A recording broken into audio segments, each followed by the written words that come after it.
G'day, Supernal viewers. It's Anthony here, editor and publisher of Supernal Magazine Australia, and welcome to another amazing interview that we're going to go through today. And it is going to literally blow you out of the water. It's going to create a whole lot more questions in your own mind as to what we've been talking about in Supernal for years, that there's maybe a bit more out there than we're letting on, or that the government is letting on. And so joining me tonight, as it were, because it's a nighttime interview. Freya, all the way from WA and Perth. How are you, Freya? Fantastic, Anthony. Thank you. I'm really excited to be here. Yeah, it's a good body of work that we're working on with this issue number 60, which is the journey into Tartaria, and it's something that you're writing the feature for, and I've been doing all the little superfluous stuff out the sides. The thing that's interesting is you've lined up this interview tonight with a very special person that I listened to talk today for like an hour and a half, it might have been even longer, and found this person to be really real, down to earth, and you know, I just was blown away by the ability to put into words what we're trying to put into the magazine, and it's really great that you've managed to organise him. So, are you you? It's an honor to be here with him and you, of course. No, I'm just the editor. It seems it's doing the work. So, look, without any further ado, we're going to bring in Guy Anderson, all the way from the United Kingdom. And Guy is called the conspiracy theorist, and we'll talk about that in a second. But, Guy, thank you very much for joining us here for this interview and you're sharing your time with us. You're welcome. Thanks for having me on. Yeah, it was you sound like you did in the video that I watched this afternoon. It's pretty scary. I only have the one voice, I'm afraid. No, it works. It works. Well, look, you very proudly call yourself a conspiracy theorist, and there's a lot of people that struggle. They call us tinfoil hat wearers, conspiracy theorists. There's conspiracy truthers. There's all these different names, and most of the time they call us wacko. You wear it as a badge of honor. So, before we delve into you as a person, tell me why you wear it as a badge of honor, please. Well, you've kind of got two different questions within that. First of all, what is a conspiracy theorist? Well, that's someone that researches acts of conspiracy against us. It's the correct terminology. It's the right label. You know, the parasites, as I call them, have been conspiring against us since time immemorial. And I research that. So I'm researching acts of conspiracy. Therefore, by definition, I am a conspiracy theorist. Some people don't like that term and they use words like truther and so on. Ultimately, conspiracy theorist is exactly what I am. There are people out there, as you quite rightly said, that think we're wacko and wear tinfoil hats. They're supposed to think that. They're the people that will roll up their sleeve and take a medical intervention without questioning anything. They watch the news. They actually still watch the news. They buy newspapers. These are what we call the NPCs. They are part of the infrastructure. They provide a service. We all have friends that are NPCs. We interact with them daily, but they have no genetic memory that dates back further than the late 1800s. So they don't resonate with what we're talking about because they just accept the way things are. They might not like it, but they don't think that there's anything they can do about it or believe that there's an alternative. But if you carry genetic memory that goes way back, you know, thousands of years further, then inside you have this inbuilt warning signal telling you that this isn't right, that isn't condensation in the sky, it's a chemtrail, and and what's going on right now isn't how we are supposed to live. And you have this inner dialogue all the time telling you that things just aren't right. And normally they're the same people that got the school report saying has the ability but lacks effort, easily distracted but has potential, because you sit in a room being told things that you know deep down inside aren't true. Exactly. Now, for people that might not have heard what MPC stands for, let's educate them. Well, it's non-playing character, and it refers to background characters within video games. But actually, it as Dolores Cannon referred to them as soulless, people that live without a soul. Well, I don't believe that. I think everything has a soul or a connection to the source, um, and a divine spark, if you like. I think everything living has that in order for us to be alive. But they don't question anything. They wander around, rinsing and repeating every day. So what they did this week's the same as last week. They'll probably go on holiday to the same place every year. They probably watch a lot of sport, bread and circuses, and as I said earlier on, they'll roll up their sleeve and take a jab without even considering what could be in it or that there might be an ulterior motive. And that is unfortunately estimated to be about 80% of the population. But I think Campbell Purvis from Autodidactic is right. I think it's probably closer to 50-60% now, because since the late 1800s, when they last mass produced clones, people have married. You might have genetic memory and your ancestors go back further, but they might have married a clone and diluted that. So I think there are more people awake now than there ever has been, but we still have to face the fact that at least half the population cannot be woken up. It doesn't matter what you present to them, they're not designed to be woken up. So I don't engage with those people. I won't enter a conversation with them or try and argue my point with them. I just switch off from them because they're not here to listen to what we've got to say. I get that. Freya. Guy, just for the viewers at home who may not have read your first book, Tesla and the Cabbage Patch Kids, and you've already spoken to a repopulation, which we're connecting to a reset. We can be going back to Atlantean times all the way through from that.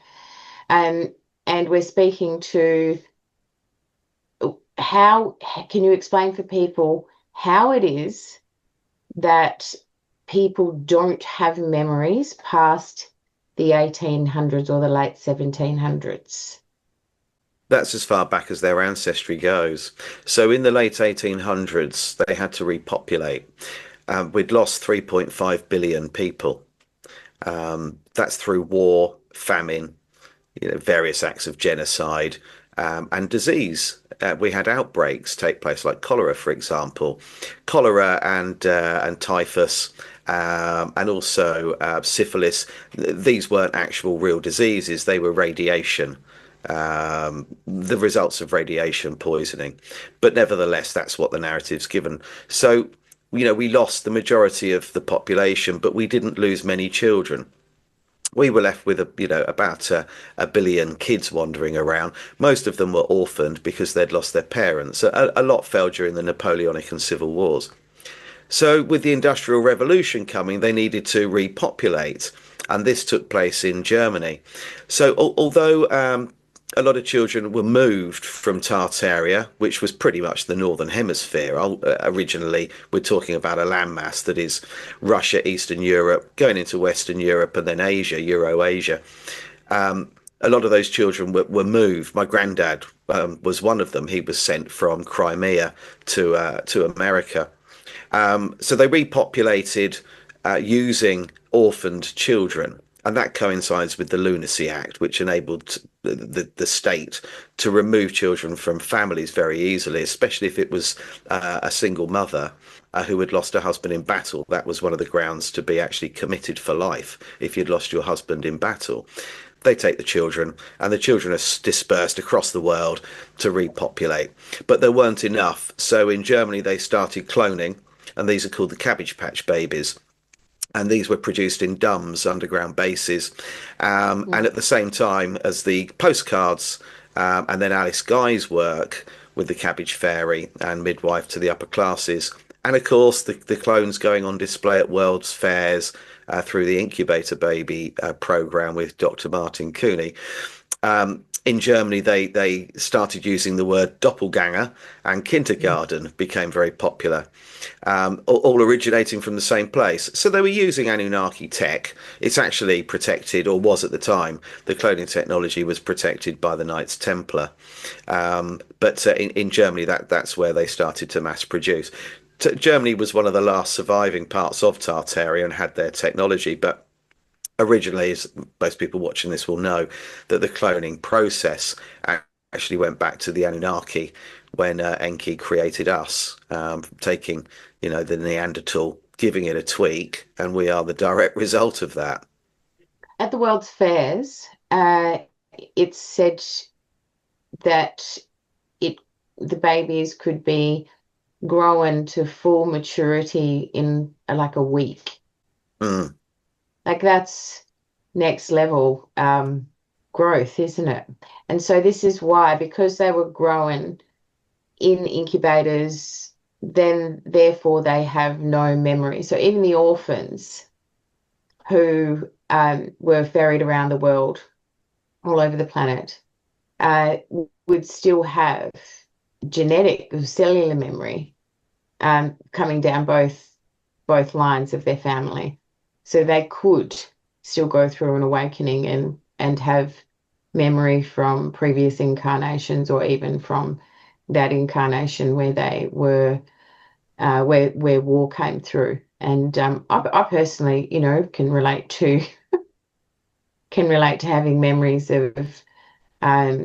of being in a city and having fire and it burning to the ground, not a modern city, but and then a complete loss. And also the other thing that I've noted that was interesting is even like in those cities, the memories that I've had of my own and other people through shamanic sessions is with even with heating technology and things like weather control technology, and when those things went, then freezing cold came in. Can you speak to any of that kind of thing for us? Which do you want me to talk about? Sorry, Well, is it just like all of it, really. Like from what I've seen, cities like Berlin had weather control devices underground, so they were warming the area to keep the cold at bay in certain places. And when those things were, whether they were bombed or, whether there was a trigger for an earthquake or whatever came that created the mud floods. So we should probably speak to the mud flood theory as well. How, have you in your research come across any of those kinds of things? What can you share with us? Well, it's all in my book. So the book that you read, the research I've done is actually all in that. They were controlling the weather using what we call onion domes. So on the tops of buildings, typically, if you look at some of the incredible palaces in Asia and Russia, you'll see on the top of the towers what appear to look like onions. Now they're called onion domes, but originally in Tartaria they were called singing domes. And what they did was, it's a very similar process to if you blow across the top of a bottle. Now you can make a tune, you can make a sound by blowing across the top of the rim of a bottle. And the different size of the bottle, or the more water it is in there, will change the frequency of the tone that's emitted. That's how they controlled the weather. So these buildings would have different sized bowls on top of them, and they would all, when there was even the slightest breeze, a breeze that you couldn't even sense, they would actually emit a sound, and it was the frequency of the sound that controlled the weather in that localized area. So they were building these cities following the golden ratio. So they were connecting, as we know, we sit on an electric grid. Some people call it ley lines, but essentially it is a circuit board. And when you put the right components at the right places, it's like connecting two circuits with a piece of solder. And so that's how all Tartarian cities were constructed. They follow the golden ratio. So if you take any city in Russia, if you any city, if you take Washington DC, and you look at all of the old world buildings, then you can draw with a ruler. Obviously, you can't. Easier to do if you've got printed a map off, or you actually have a map, and you get a ruler and a pen. If you draw lines connecting these buildings together, you'll find that they all follow the golden ratio, and you can make equilateral triangles and from actually connecting all of these. So they were basically connecting the circuitry by putting these buildings on key places where ley lines meet.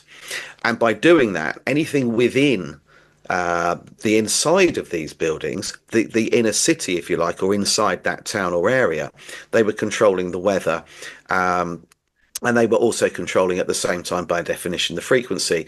So there are people that I have the memoirs of that actually spoke about the weather being much nicer, that it was never too hot, it was never too cold, and that fertility rates were improved. There was no theft. There was no crime, no violence. People seemed to be not in a euphoric state all the time, but they were certainly more positive. And that's because they were being charged.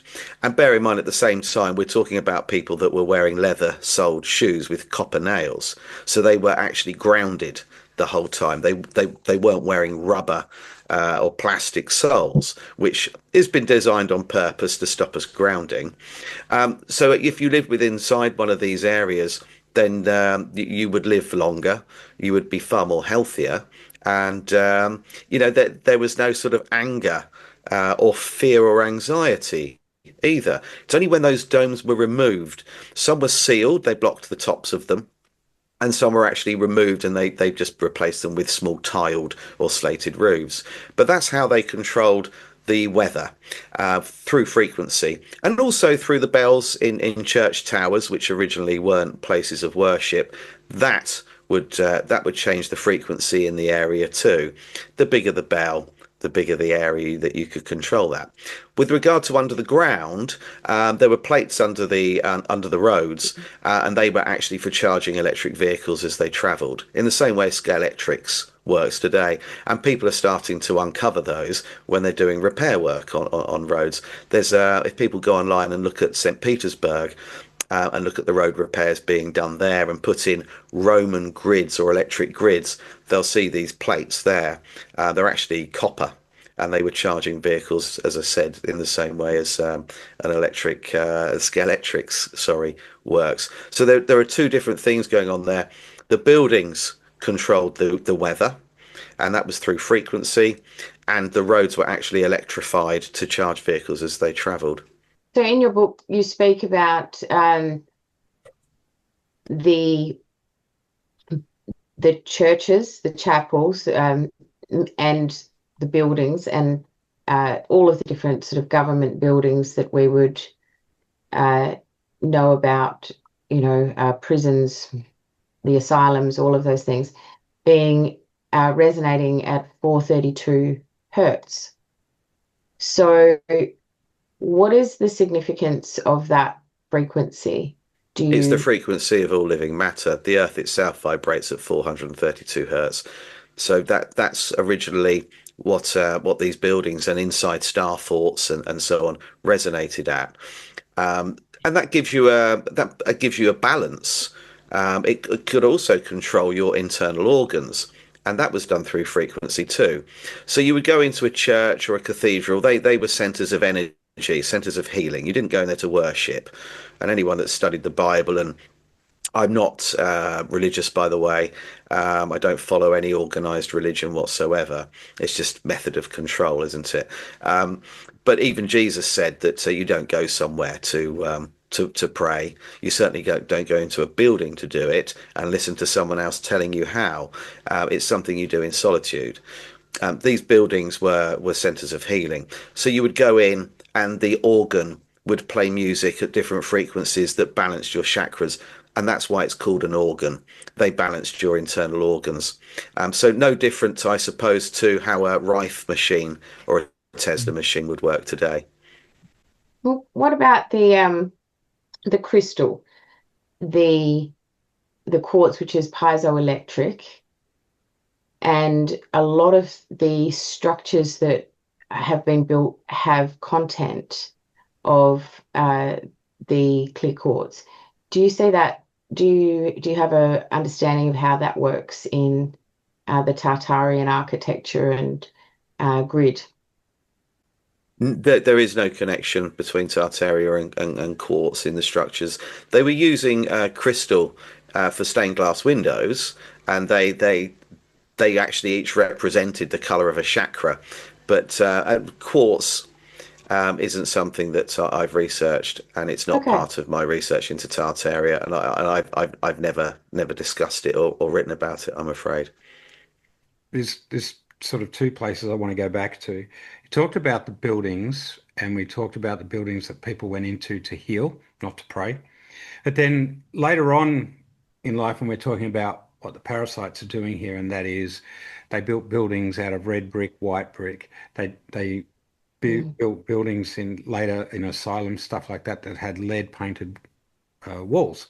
I'm just interested in, I've heard a little bit of your theory about red bricks and what they do and the asylums. I'd like you to explain to our viewers a little bit about the building structure that they siphon energy rather than heal. Mm. So first of all, these buildings were already there. So if you look at what we would call a Greco-Roman, or if you like, buildings from the Victorian era, and search for a prison, an asylum, and an orphanage, you'll see that they're identical buildings, and they're very extravagant considering what they're housing inside there. Children nobody wanted, people considered insane, and people not fit or deserving to wander around freely in society because they've committed some terrible crime.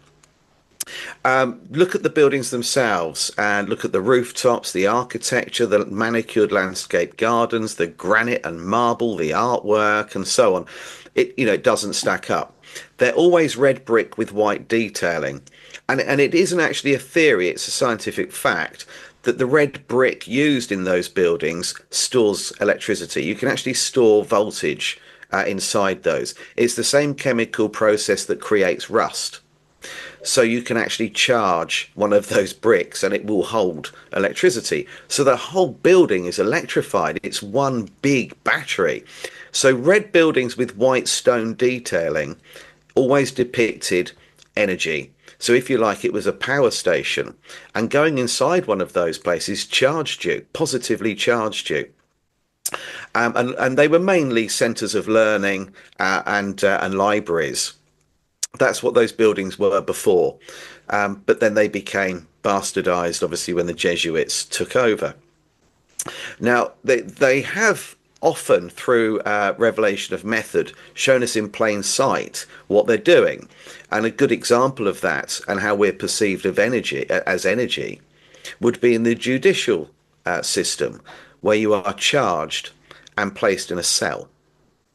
So we're perceived as being little batteries wandering around, and this connects to the Loosh farm theory, where we're constantly having our energy zapped and drained from us, which is, the silver screen, cinemas, stadiums, going back to, Roman times, watching gladiators battle.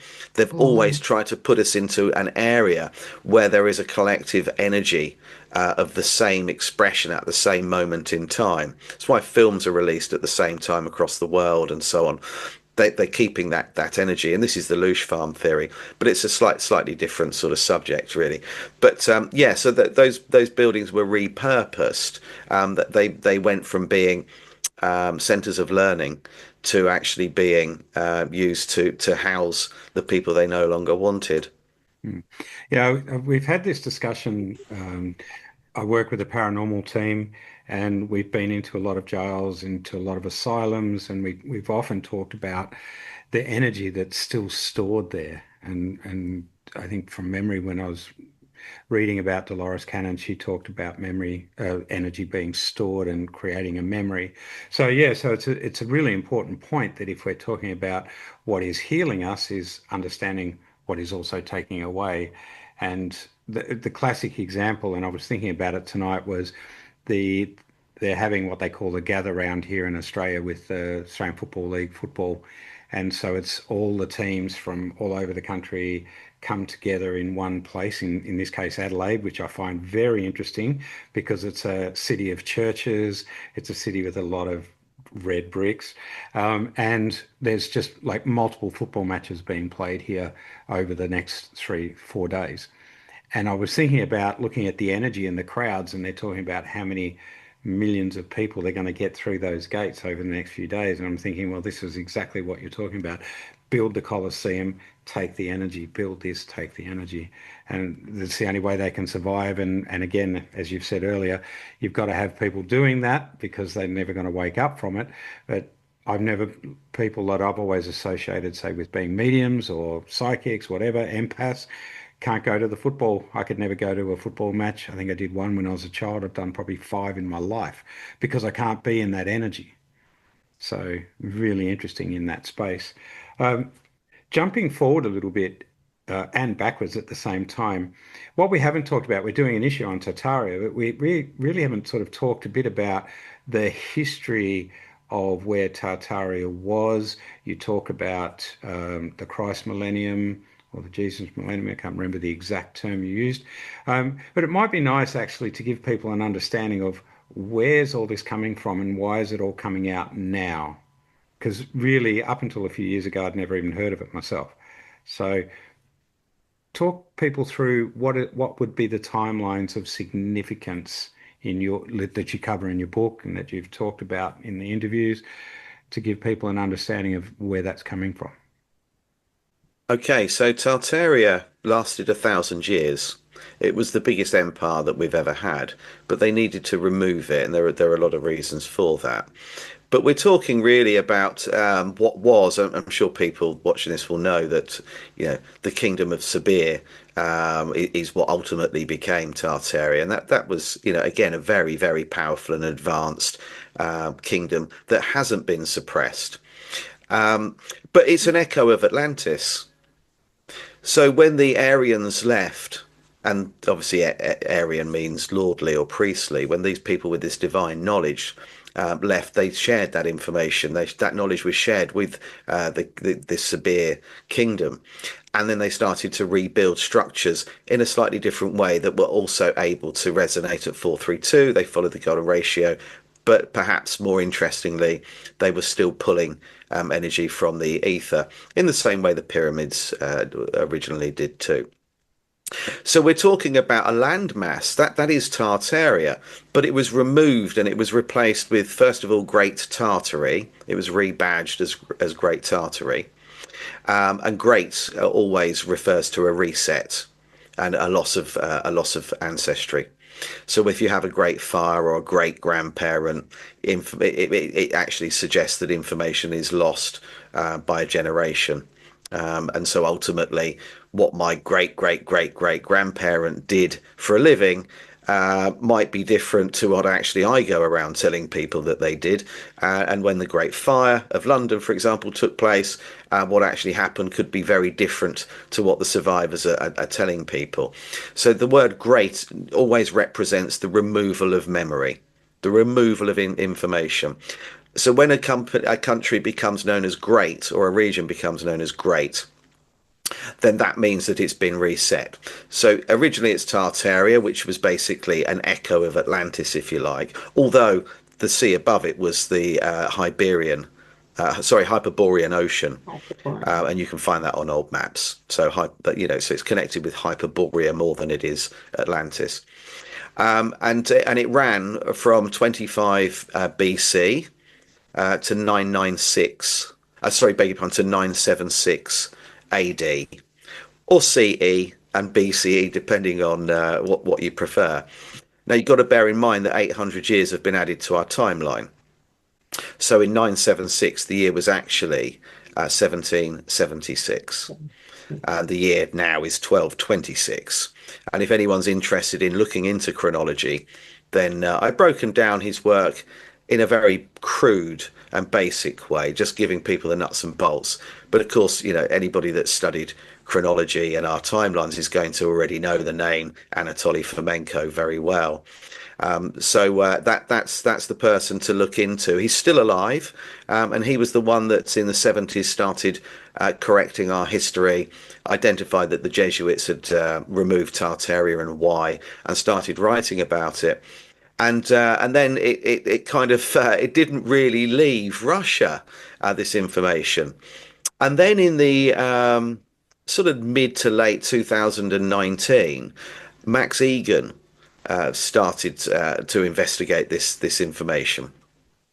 And that's what put it on the radar for most people. I mean, I guess you know Max. And I guess, obviously you're in Australia. I guess everybody watching this will know who Max Egan is. So it was really him that put it out there on social media, on YouTube and BitChute and so on. And that's what really gave it momentum. I'd been